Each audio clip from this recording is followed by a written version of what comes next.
So next here we are going to study about exchange of gases, that is exchange of O2 and CO2. Such an exchange of O2 and CO2 takes place at two sites. First one, alveoli. Singular it is alveolus, plural it is alveoli. So alveoli, these are small balloon-like structures present in lungs which increases surface area for exchange of gases. Okay. So alveoli, these are primary sites for exchange of gases, that is exchange of O2 and CO2. Okay.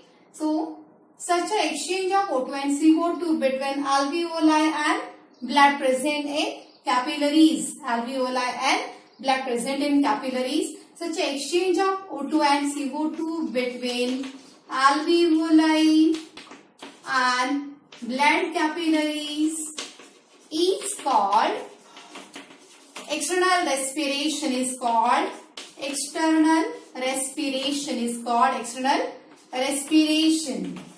Okay.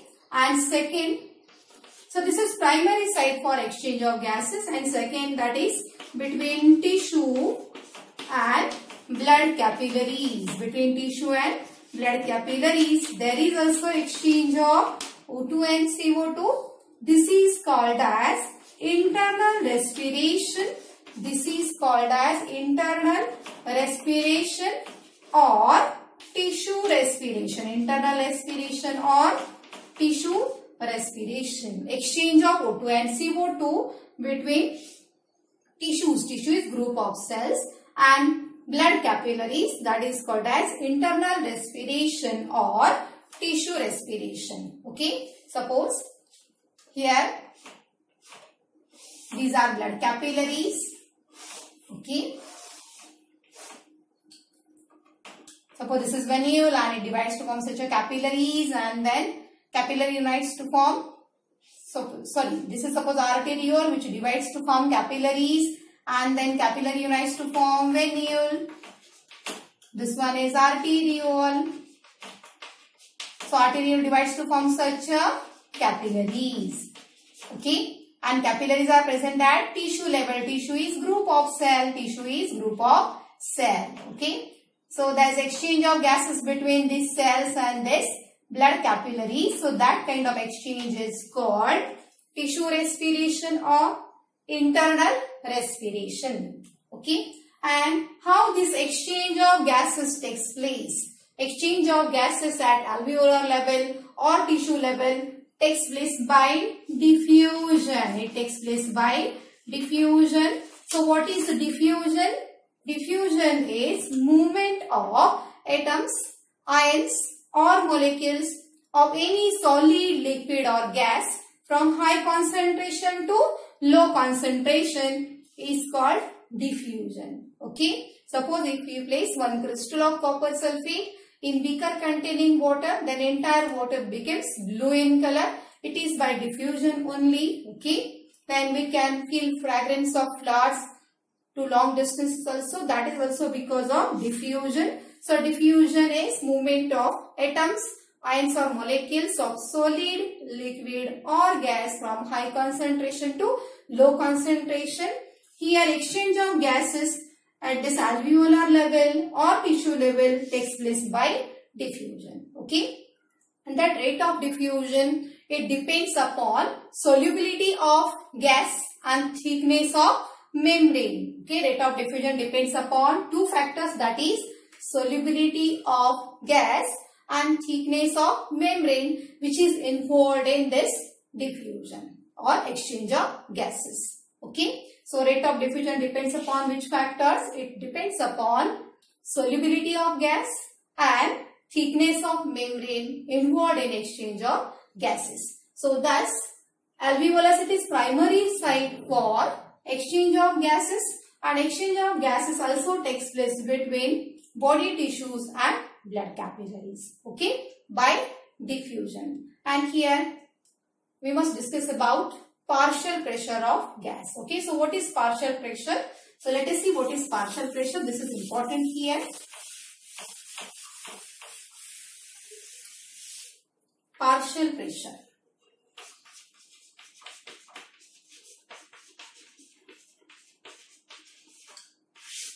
Denoted by PP later. Okay. So partial pressure, that is pressure exerted by, partial pressure is pressure exerted by individual gas among mixture of gases, or in mixture of gases, irrespective of concentration of other gases. Okay, pressure exerted by individual gas among mixture of gases irrespective of concentration of other gases is called partial pressure. Okay, so here suppose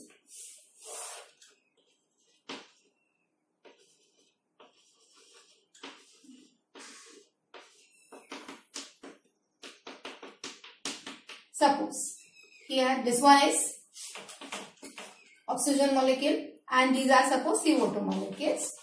So if more is oxygen molecule, concentration of oxygen is more, then partial pressure exerted by that oxygen will be more. Okay. So in mixture of gases, if more are the molecules of oxygen, more will be the partial pressure exerted by that oxygen. Okay. So here partial pressure, it is pressure exerted by individual gas among mixture of gases.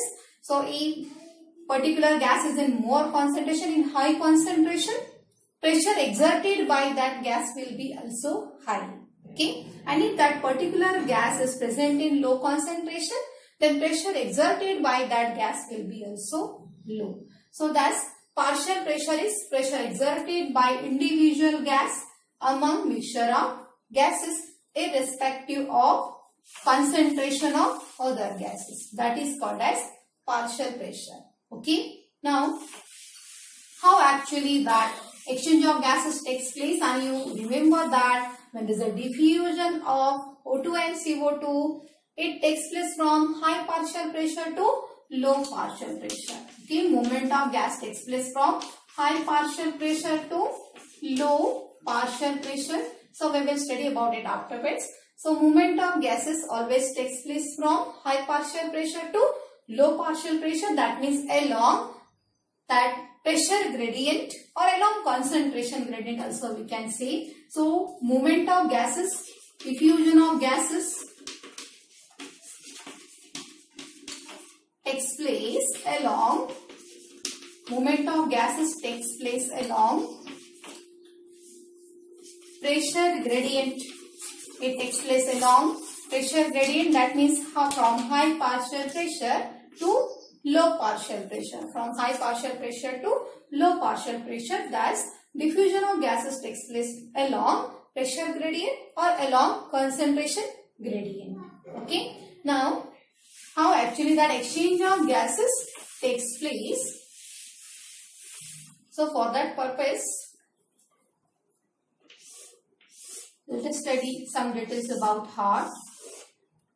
As we know that we have closed circulatory system, blood always flows through closed circuit of heart and blood vessels. Okay. So here our heart is 4-chambered, isn't it? Now this one is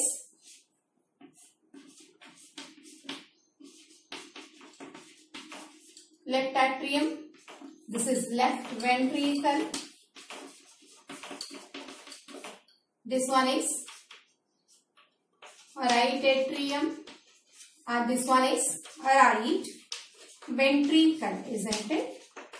You always remember that right part of heart contains deoxygenated blood. You always remember this. In this diagram, you always remember that R's right is diagram's left. This is right hand and this is left side of heart. Okay. So, right part of heart contains deoxygenated blood. This is very important. While right part of heart contains deoxygenated blood, while left part of heart contains oxygenated blood. Okay. Right part of heart contains deoxygenated blood, while left part of heart contains oxygenated blood. Okay. So this Upper two small chambers are known as atria.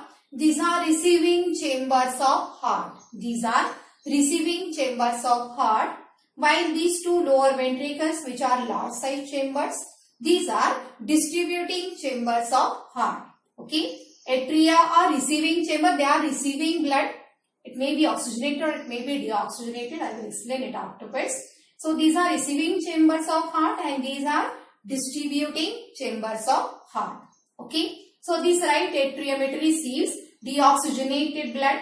It receives deoxygenated blood. Here there is one superior vena cava. Here there is one inferior vena cava. Vena cava means what?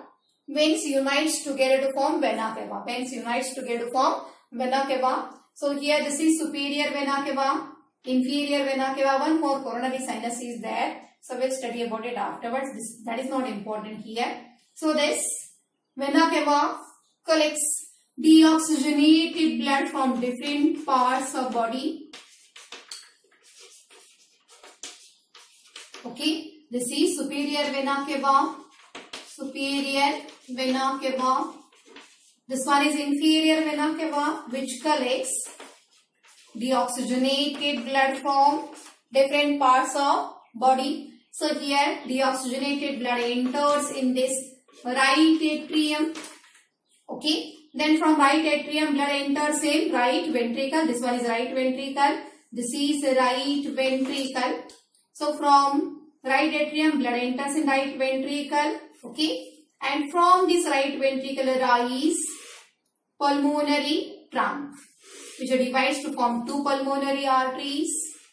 Okay. Which divides to form two pulmonary arteries. That is right pulmonary artery and left pulmonary artery.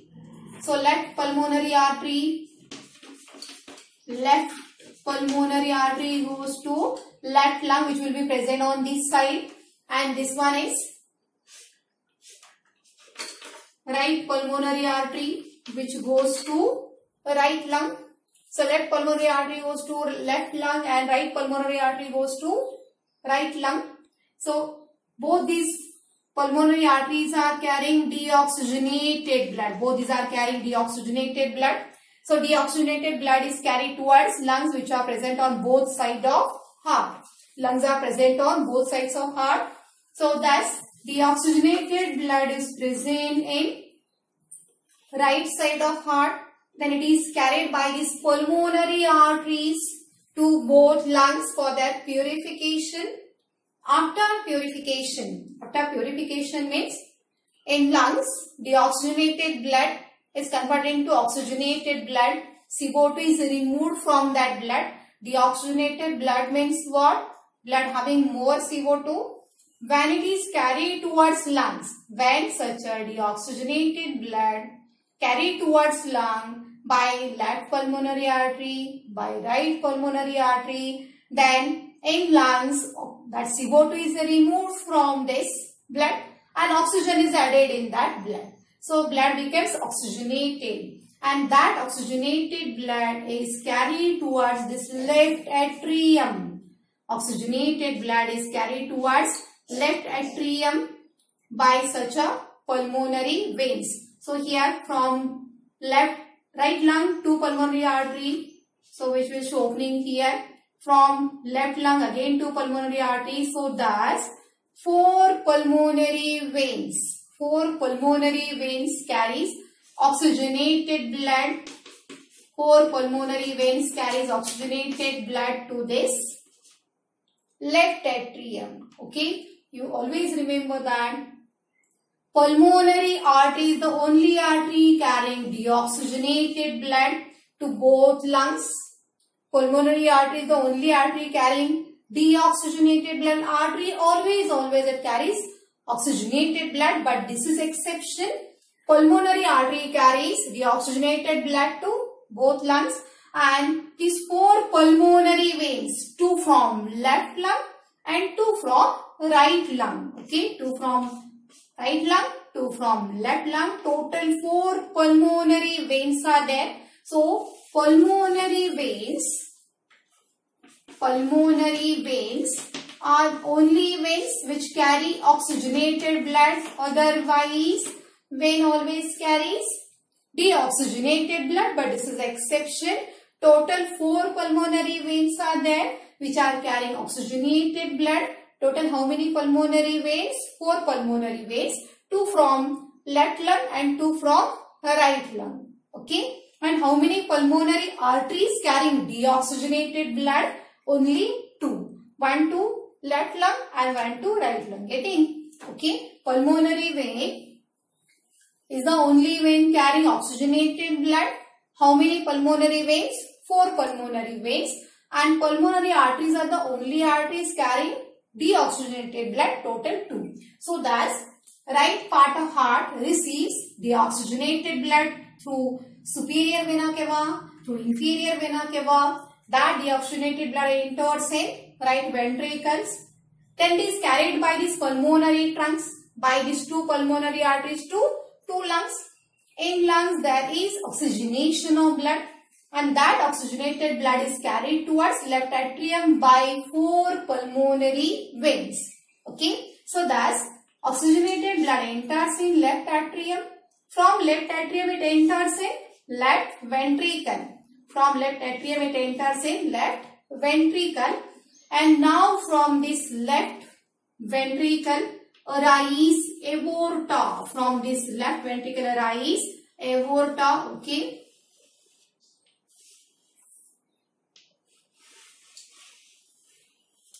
From this left ventricle arise aorta or systemic arch, we can see.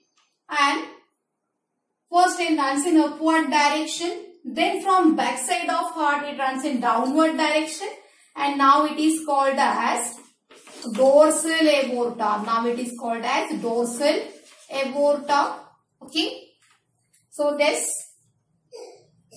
aorta, a systemic arch, first runs in upward direction, then in downward direction to form such a dorsal aorta, and it carries oxygenated blood.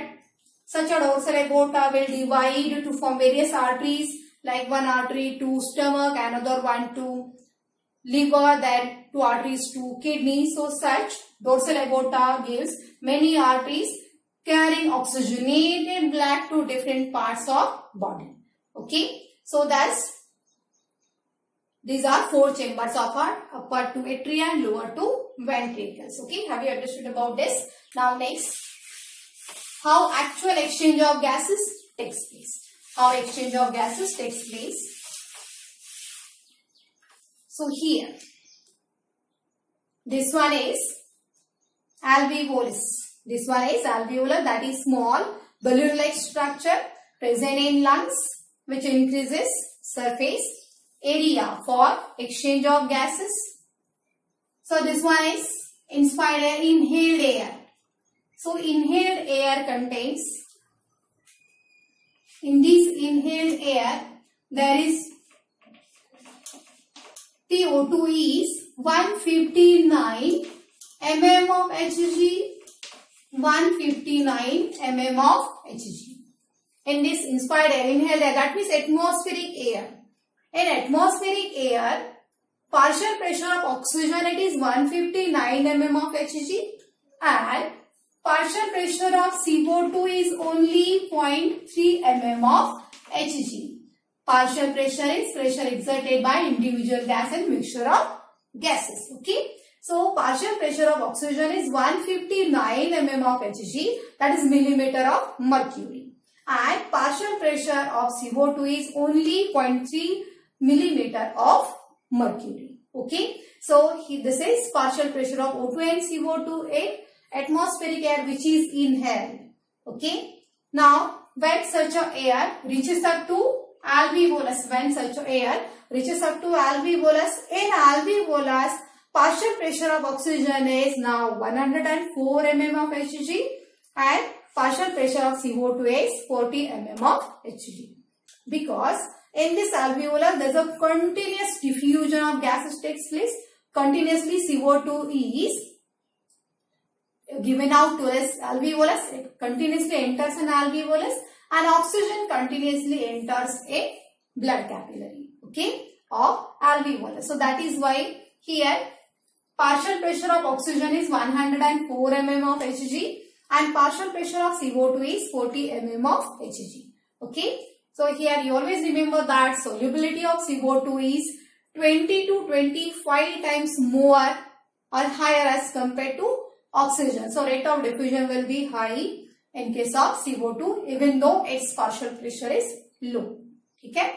Partial pressure of CO2, it is only 40 mm of Hg here. Partial pressure of O2 is only 104 mm of Hg. Now here, pulmonary artery which carries deoxygenated blood to lungs. This is pulmonary artery. This diagram as it is given in CBSE book. So that's why here I have drawn this diagram.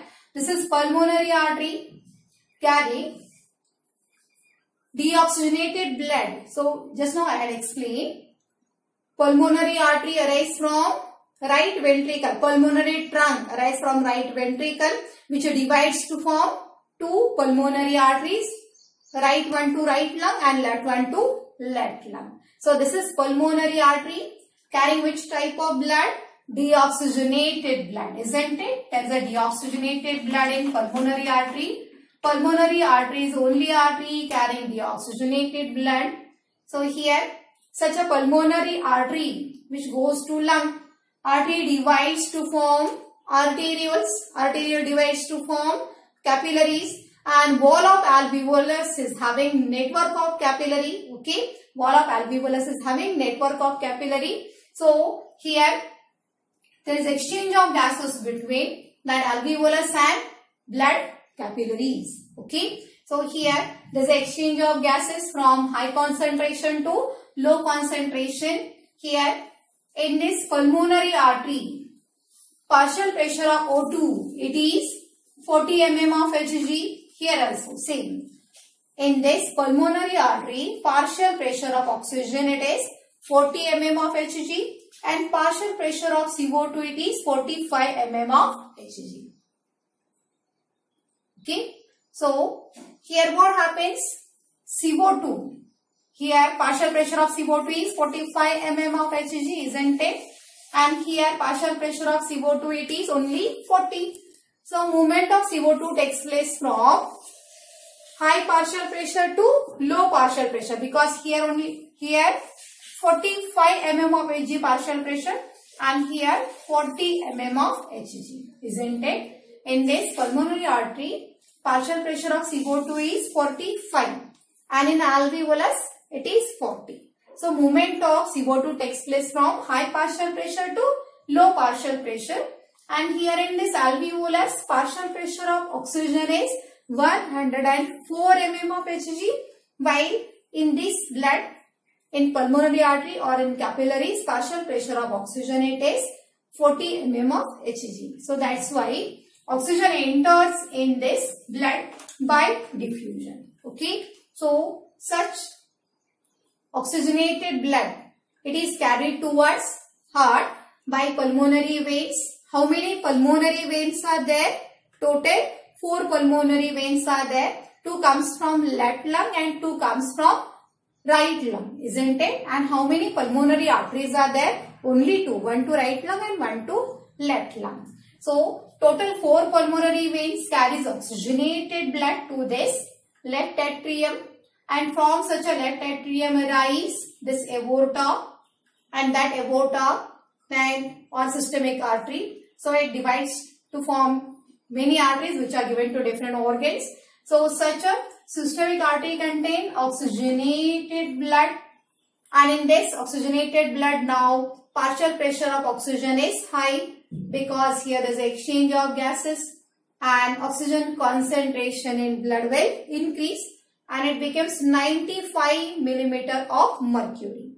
And here TCO2 it is 40 mm of Hg because here CO2 it is given out in alveoli and oxygen enters in blood. So here what happens? In this blood now oxygen concentration has increased while CO2 concentration has decreased. So such a systemic artery divides to form many arteries which are given to different organs. So such a blood, it will finally reach up to tissue through this capillary. So these are blood capillaries, and this is tissue, that is group of cell. This is tissue, that is group of cell. Okay. So here in this blood, partial pressure of oxygen is 95 mm of Hg. In this blood, that partial pressure of oxygen, it is 95 mm of Hg, and CO2 it is 40 mm of Hg. Now what happens? Now there is an exchange of gases. There is exchange of gases between this blood present in capillary and tissue cells. Okay. Now there is an exchange of gases between blood present in capillary and tissue cells by diffusion. By diffusion, oxygen enter in this cell and CO2 enters in blood. So here, from where CO2 comes in this cell? By cellular respiration. When there is a breakdown of one glucose molecule, how many CO2 are formed? 6 CO2 are formed. So CO2 from these cells enters in blood, and oxygen from blood enters in these cells. So thus, now what happens? In this blood, now O2 concentration will decrease and CO2 concentration will increase. Okay. Here when blood reaches up to this tissue, O2 concentration was, partial pressure of O2 was 95 mm of Hg, and partial pressure of CO2 it was 40 mm of Hg. Now here you can see, after such a exchange of O2 and CO2, partial pressure of oxygen it becomes 40 mm of Hg. It has decreased, and partial pressure of CO2 it becomes 45 mm of Hg, which has increased now. Okay. So thus, such a deoxygenated blood is carried by systemic veins. Okay. That means by superior and inferior vena cava towards this right atrium. Again, it enters in right ventricle. Then it is carried by such a pulmonary arteries to lungs. Again, there will be oxygenation, and then it is carried towards left atrium by 4 pulmonary veins. So when there is exchange of gases, exchange of gases, it takes place between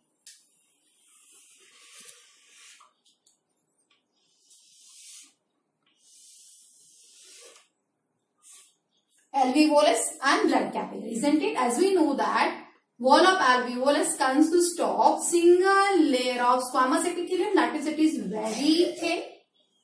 Okay, single layer of squamous epithelium. This is single layer of squamous epithelium. I hope you can recall what is squamous epithelium. Cells of squamous epithelium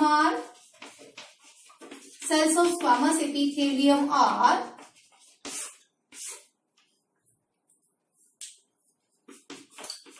tightly packed like this. These are flat, scale-like, and without any intercellular space. Nucleus is disc-like. So this is squamous epithelium, and here this is wall of capillary known as endothelium. This is wall of capillary known as endothelium. This is also squamous epithelium. Cells of endothelium are also squamous epithelium, which are tightly packed without any intercellular space. These are flat. So here this is endothelium of blood capillary. This is endothelium of blood capillary.